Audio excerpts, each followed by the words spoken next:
సహృదయులైన నా పేషెంట్లు వాళ్ళ రుగ్మతలు నయమైనప్పుడు ఫీజులు ఇచ్చుకోవడమే కాకుండా వాళ్ళు నా పట్ల చూపించే వెలలేని కృతజ్ఞతాభావం నేను గత 40 సంవత్సరాలుగా మెడికల్ ప్రాక్టీస్ చేస్తూ ఉండడానికి డ్రైవింగ్ ఫోర్స్గా పనిచేస్తూ వస్తూ ఉంది ఫ్రెండ్స్.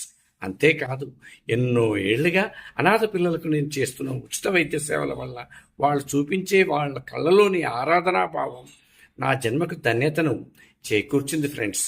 కానీ దశాబ్దాల తరబడి ఉచిత సేవలు అందుకుంటున్న మన సమీప వ్యక్తులు వారి వ్యక్తిగత కారణాలను సాకుగా చూపి మనపై నిందలు వేస్తుంటారు.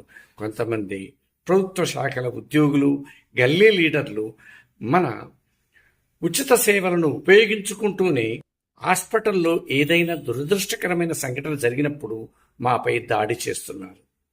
ఈ సందర్భంగా మీ అందరినీ మాకు అండగా ఉండమని అభ్యర్థిస్తున్నాను ఫ్రెండ్స్.